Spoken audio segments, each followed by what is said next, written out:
Olá, sou a professora Irene. E eu sou o professor Fábio Ferraz. Prepare-se para ampliar seus conhecimentos. Vamos Vamos lá? lá? Na aula de hoje, nós iremos falar sobre os circuitos elétricos, que podem ser do tipo em série ou em paralelo. Os circuitos elétricos estão associados com a eletricidade. E eletricidade é o nome dado a um conjunto de fenômenos que ocorre graças ao desequilíbrio ou à movimentação das cargas elétricas. Está relacionada diretamente aos elétrons dos átomos. Nesta imagem, nós temos a representação de um átomo. Ele é formado por 3 subunidades: os elétrons de carga negativa, os prótons de carga positiva e os nêutrons de carga nula. De forma geral, os elétrons de carga negativa participam das ligações químicas, ou seja, a união entre os átomos. Já os prótons de carga positiva dão a identidade dos átomos.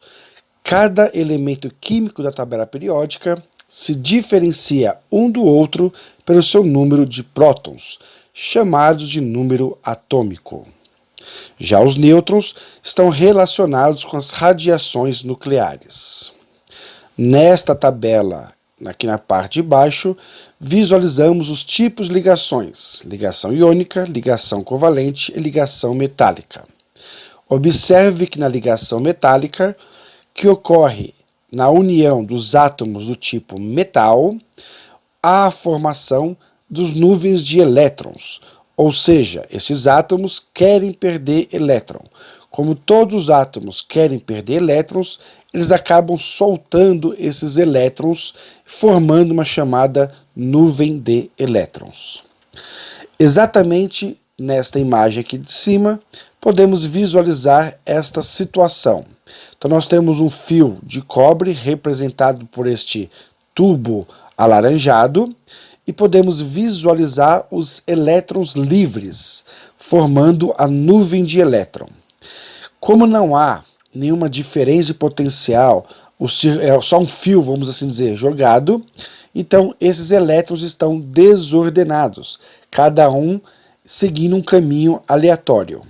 Porém, se eu produzir uma diferença de potencial, ou seja, colocar um lado ligado a uma carga positiva, do outro lado do fio uma carga negativa, nós podemos ver que os elétrons se organizam e com a movimentação dos elétrons, todos para uma única direção, formamos a chamada corrente elétrica. Devemos lembrar que fisicamente, segundo a lei de Coulomb, os opostos se atraem e os iguais se repelem. Portanto, se eu tenho uma carga positiva de um lado, ele acaba atraindo os elétrons que são negativos.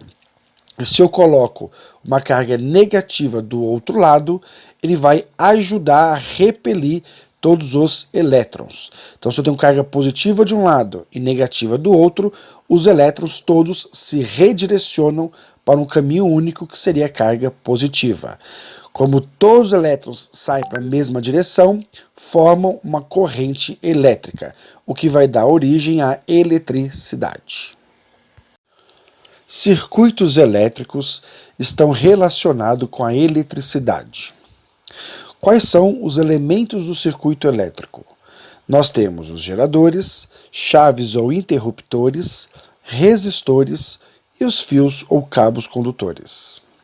Os geradores são elementos responsáveis por fornecer energia para os circuitos elétricos. Quando ligamos os terminais de um gerador aos fios condutores de um circuito, forma-se uma diferença de potencial, que promove a movimentação dos elétrons. As chaves ou interruptores são dispositivos de segurança que servem para abrir ou fechar um circuito, podendo permitir ou interromper o fluxo de corrente elétrica. É o botão on-off, ou liga e desliga. Resistores são dispositivos elétricos com alta resistência elétrica, isto é, opõe-se fortemente à passagem de corrente elétrica. Já o fio ou cabo condutor são material de condução da corrente elétrica. Aqui do lado direito, na parte superior, visualizamos um esquema de um colorido de um circuito elétrico básico. Então, nós temos o gerador, representado pela pilha ou bateria, nós temos a chave, que liga e desliga o circuito, e nós temos o resistor, que no caso é uma lâmpada. E nós temos o material condutor, que é o fio. Então, esse fio, quando encostado, por exemplo, em um gerador, como a pilha, produz uma corrente elétrica, a eletricidade. Esta eletricidade, caso a chave esteja ligada, faz com que chegue energia elétrica até o resistor. Esse resistor, através do efeito Joule, transforma a energia elétrica em energia térmica, neste caso produzindo a luz. Caso a chave vá para o modo desligado, interrompe-se a corrente elétrica e desta forma vai parar a eletricidade. Na imagem inferior de baixo, nós temos uma representação esquemática do circuito elétrico. Então, nós temos aqui a lâmpada representando aqui o resistor, nós temos aqui deste lado a chave, aqui nós temos o gerador representado por um menos e mais, e o fio representado aqui por esta imagem. Então nós temos aqui a forma de representação de um circuito elétrico básico. Quando falamos de circuitos elétricos, nós temos alguns nomes básicos que devem ser considerados. O que é corrente elétrica, o que é a tensão e o que é um resistor elétrico. Então a corrente elétrica é o princípio mais básico dos três. Por ele, mede-se a quantidade de elétrons que passa por um condutor em uma determinada quantidade de tempo. Quanto maior os amperes, mais elétrons passa pelo condutor em certa unidade de tempo. A tensão é um empurrão para que os elétrons consigam se organizar e seguir por um fio condutor. Esse impulso é oferecido por uma diferença de potencial elétrico. Quanto maior a diferença de tensão, mais volts teremos. Um resistor elétrico funciona como um estreitamento no canal pelo qual passam os elétrons.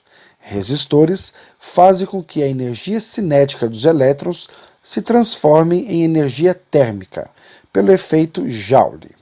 É assim que funcionam os chuveiros e secadores. Imagine que a corrente elétrica seja uma água passando por um tubo. Quanto mais estreito o canal, mais difícil é a passagem da água e, portanto, maior é a resistência. Nesta imagem, nós temos a representação de um circuito elétrico básico. Nós temos a pilha atuando como um gerador elétrico, que vai causar uma tensão ou a diferença de potencial. Lembrando que as cargas negativas dos elétrons são atraídas pelo polo positivo da pilha. Então, os opostos se atraem e os iguais se repelem. Então, a pilha é o nosso gerador neste exemplo. A lâmpada vai atuar como um resistor elétrico. E o fio vai ser por onde vai passar a corrente elétrica, já que é no fio que nós temos os elétrons livres. A partir da formação da corrente elétrica, esta corrente, com seus elétrons, vai ter um anteparo que vai ser esse resistor. E é nesse resistor que vai acabar causando uma frenagem, vai frear os elétrons, transformando a energia cinética, que é a energia de movimento, em energia térmica, fazendo o aparelho elétrico funcionar. Neste caso, a luz se acender. Então aqui na tabela nós temos a corrente, que vai ser representada pela amperagem. Nós temos a tensão, que vai ser representado pela voltagem. E nós temos o resistor, que vai ser representado pela resistência. A unidade de medida da corrente é o ampere. A unidade de medida da tensão é volt e a unidade de medida do resistor é ohms. E temos ainda que destacar que quando falamos de circuito elétrico, nós temos dois tipos de materiais, os chamados materiais condutores e os materiais isolantes. Os materiais condutores são aqueles que permitem a movimentação dos elétrons livres. Então são aqueles materiais formados pelos átomos do tipo metal, como cobre, ouro ou prata. Já os materiais isolantes são aqueles que não permitem a movimentação dos elétrons livres. Como exemplo, nós temos os materiais formados por átomos do tipo não metal, como a borracha, vidro e o plástico. Então, os materiais condutores formam o fio propriamente dito, onde vai ter vários elétrons livres ali. Já o material isolante é aquele que não é formado pelo átomo de metal. Portanto, é aquele que não permite a passagem da eletricidade. Material condutor permite a eletricidade. Material isolante não permite a eletricidade. Os circuitos elétricos podem ser divididos em dois grandes grupos: o circuito elétrico em série ou em paralelo. Então vamos falar sobre o circuito elétrico em série. É um circuito com duas ou mais cargas ou resistores, por exemplo, lâmpadas, que estão sendo alimentadas em série uma com a outra, por um único gerador, ligadas em sequência, havendo apenas um único caminho para a passagem da corrente elétrica. Na associação de resistores, quando eles estão em série, o valor dessas resistências se somam. Logo, quanto mais cargas em série tiver no circuito, maior será a resistência total. As principais desvantagens é que, ao ligar as cargas em série, qualquer uma delas que pare de funcionar irá abrir o circuito, consequentemente interrompendo o funcionamento das demais. Além do mais, devido à tensão variar de uma carga para outra, elas não irão trabalhar com a máxima potência. Uma das aplicações mais comuns de um circuito em série são os circuitos de LED que ficam nas árvores de Natal, chamadas de pisca-pisca. Deste lado do slide, nós temos a representação do circuito em série. Então, nós temos o gerador, que vai ser a bateria, nós temos a chave, que vai abrir ou fechar o circuito, lembrando que abrir o circuito é interromper a eletricidade, e o circuito fechado é quando eu consigo promover a corrente elétrica e a eletricidade. E nós temos os resistores 1 e 2. Vamos pensar como se fosse lâmpadas. Então, a lâmpada 1 e a lâmpada 2. Ao ligarmos esse circuito, ou seja, fecharmos o circuito, as duas lâmpadas se acenderiam. Observe que o fio que vai ligar a lâmpada 1 e a lâmpada 2 são basicamente o mesmo fio.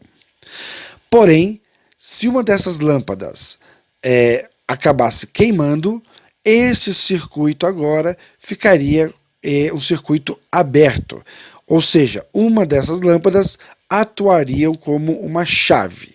Então esse é um dos problemas do circuito em série. Então, circuitos em série, as lâmpadas se acendem por igual, usando o mesmo gerador. Porém, se uma delas falharem, nós perdemos o circuito em série como um todo. Então, aqui embaixo nós temos a representação, a chave está aberta, o circuito aberto, as lâmpadas estão desligadas. Quando eu fecho o circuito, ou seja, eu ligo a chave, coloco a chave no on ou no ligado, as lâmpadas se acendem. Se uma dessas lâmpadas queimar, o circuito torna-se um circuito aberto. O que deve ser ressaltado é que a resistência, nesse caso, ele é somado. Então, ou seja, a lâmpada 1 e a lâmpada 2 vão acender. Quando eu coloco a lâmpada 3, naturalmente essas lâmpadas vão começar a ficar mais fracas. Se eu colocasse uma lâmpada 4 no mesmo gerador, ficariam cada vez mais fracas as lâmpadas, porque elas consumiriam de uma forma somada essas resistências. Então a corrente elétrica, ao passar por um circuito em série, cada elemento do resistor se somam, fazendo com que a corrente, entre aspas, ocorra uma diminuição, vamos assim dizer. Né? Na verdade, os resistores é que acabam sendo menos acionados. Então, dois problemas no circuito em série é este. Se uma lâmpada queimar, basicamente o circuito se torna aberto, então ele para de funcionar, e quanto mais eu inserir elementos de resistência, mais eu tenho que aumentar a potência do meu gerador, para poder manter as lâmpadas, nesse caso, com as mesmas qualidades de iluminação. Então, se eu tirar uma lâmpada desse circuito, as duas que sobrariam iluminariam mais. Se eu deixasse uma só, iluminaria-se basicamente no seu potencial máximo. Ao inserir novas lâmpadas, eu vou diminuindo a potência que essas lâmpadas poderiam apresentar. Então, circuito em série, um gerador, uma chave de comando, e eu vou colocando como se fosse um resistor, uma lâmpada ligado na outra. Uma falha, o sistema fica aberto. E vamos agora falar do circuito elétrico em paralelo. O circuito elétrico em paralelo também é composto por duas ou mais cargas. Porém, diferente do circuito em série, todas essas cargas possuem o mesmo ponto em comum, ou seja, há um ponto de derivação para todas elas, fazendo com que o fluxo da corrente elétrica separe proporcionalmente para cada carga, de acordo com o valor de sua resistência. O circuito em paralelo é mais utilizado em instalações elétricas prediais e industriais. Isso porque uma de suas vantagens é a tensão elétrica em todas as cargas será a mesma. 127 volts, 220 volts, 380 volts, dependendo do circuito. Pelo fato da tensão ser a mesma em cima das cargas, elas irão dissipar a máxima potência, e caso uma das cargas pararem de funcionar, as demais continuam funcionando normalmente. Uma de suas desvantagens é o consumo do gerador, que nesse circuito paralelo é muito maior. Nesta imagem, podemos visualizar uma representação do circuito em paralelo. Observe que nós temos um gerador, que é a pilha, uma chave representada por esta caixa azul, e neste ponto nós temos uma separação, ou ponto de derivação, onde nós temos um fio passando por uma das lâmpadas, que é o resistor, e o fio passando por outra lâmpada, que é o outro resistor. Ao segundo ponto, nesse caso, de derivação, e volta-se o circuito à pilha de novo, né, ao gerador. Observe que neste caso não é um fio único que vai alimentar as duas lâmpadas. Na verdade, há uma separação de fios onde cada um irá alimentar a sua respectiva lâmpada, vamos assim dizer. A vantagem neste caso é que se uma lâmpada queimar, a outra continua funcionando de forma independente.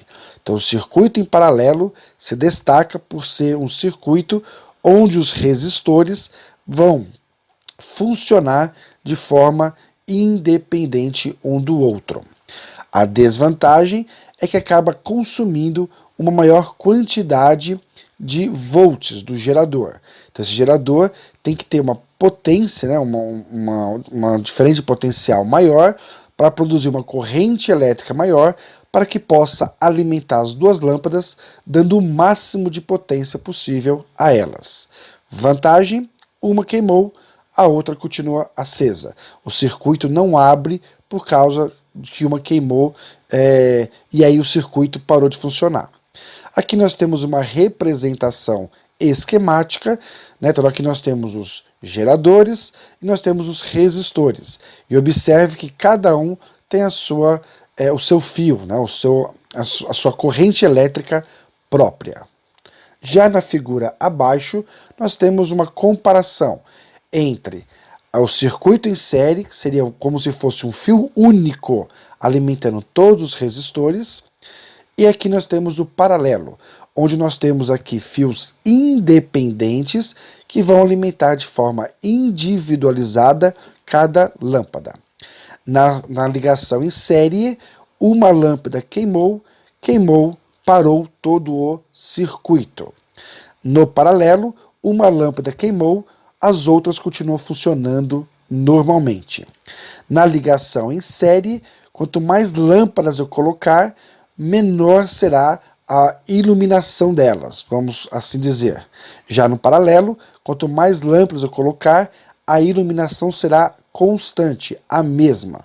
O que vai acontecer aí no caso é que vão consumir mais do gerador. Aqui o gerador vai ter que ser mais potente. Série, uma lâmpada queimou, o circuito abriu. Paralelo, uma lâmpada queimou, o circuito continua funcionando. Mais uma vez, vamos fazer a comparação entre o circuito elétrico em série e em paralelo.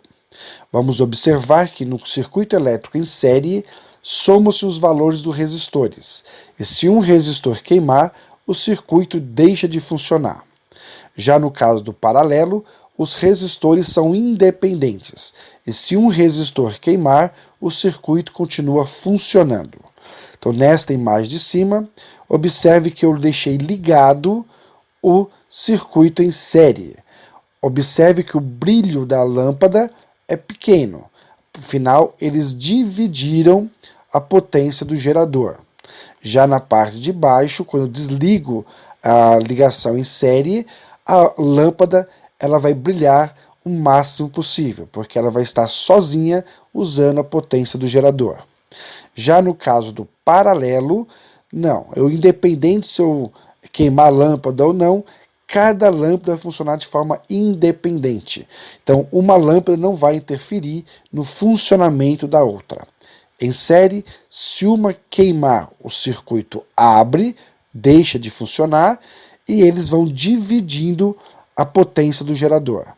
Em paralelo, se uma lâmpada queimar, a outra continua funcionando e, de forma geral, o gerador vai ter que naturalmente ser mais potente para poder iluminar as duas lâmpadas. Quando falamos de circuitos elétricos ainda, temos que falar sobre os tipos de correntes. Nós temos as correntes contínuas e as correntes alternadas. A corrente contínua é representada pela sigla CC. A corrente contínua, os elétrons movem-se em um único sentido. Todos os aparelhos que funcionam por meio de pilhas e baterias utilizam a corrente contínua. Além disso, circuitos de baixa tensão, como os carregadores de celulares, computadores e lâmpadas, também fazem uso desse tipo de corrente. Então aqui nós temos o gráfico da representação de uma corrente contínua padrão. Então nós temos aqui uma linha reta. Porém, a grande parte dos geradores de energia elétrica acabam fazendo a corrente alternada, que nós vamos ver no próximo slide. Então, o gráfico retificado da corrente contínua, ela é representado por essa semiparábola mostrada nesse gráfico. Então, é como se fosse uma semilua constante, né? Que só vai mostrar um lado da corrente alternada.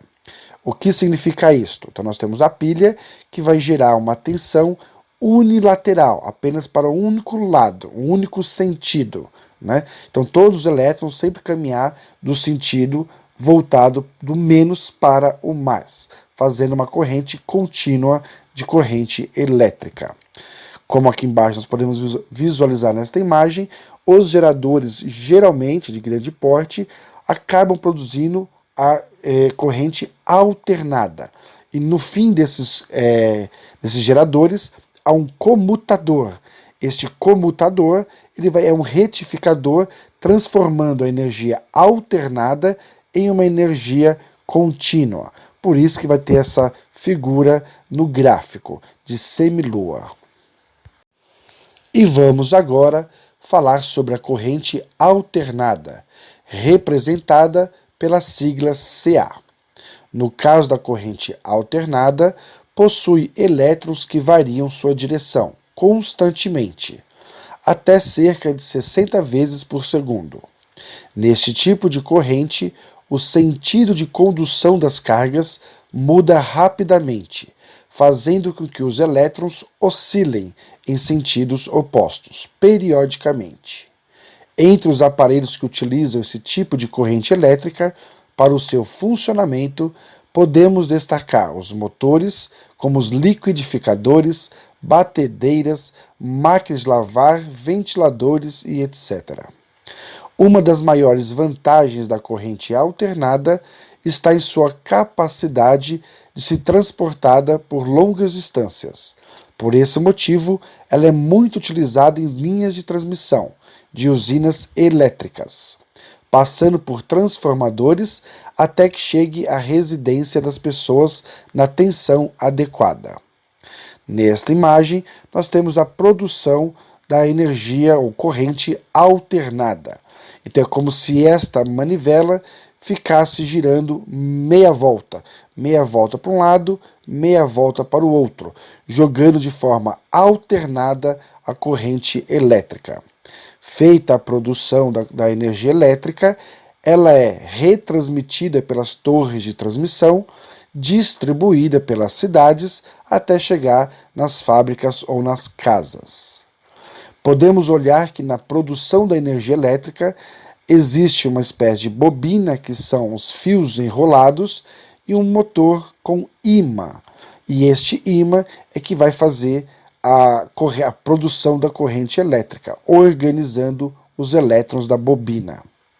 É comum que a corrente alternada seja transformada em contínua. Afinal, é assim que ela chega diretamente das linhas de distribuição de rede elétrica. Nesse caso, uma corrente alternada pode se tornar uma corrente contínua, com auxílio de transistores, fontes e diodos. Podemos observar o gráfico da corrente alternada, onde ela vai oscilando, né? Ou seja, tem uma altura que vai, né, para cima e para baixo, como formando uma onda completa. E para finalizarmos a aula de hoje, temos esse quadro comparativo das correntes alternadas e a corrente contínua. Podemos ver que na corrente contínua, a sigla CC, não alterna a direção do fluxo dentro do circuito. Já na corrente alternada CA, há a alternância da direção do fluxo e, consequentemente, da carga. Podemos ter como exemplo na corrente contínua as pilhas, baterias, dínamos, energia fotovoltaica, que é a energia solar, e fontes retificadoras de corrente. Já no caso da corrente alternada, temos as usinas elétricas, geradores de energia, alternadores e inversores de corrente. Podemos usar a corrente contínua em circuitos eletroeletrônicos, circuitos de baixa tensão, geração de energia solar e nas linhas de transmissão submarinas. Já a corrente alternada em transporte de energia, linhas de transmissão, circuitos elétricos, circuitos de alta tensão. A corrente alternada em corrente contínua pode ser transformada pelos transistores, fontes e diodos. Já a corrente contínua pode ser transformada em corrente alternada usando inversor ou conversor. E aqui nós temos os gráficos comparativos. No caso da corrente contínua, é como se fosse uma linha constante. Já no caso de uma corrente alternada, forma-se uma onda completa. E assim damos por encerrado a nossa aula de hoje. Espero que vocês tenham gostado e até a próxima.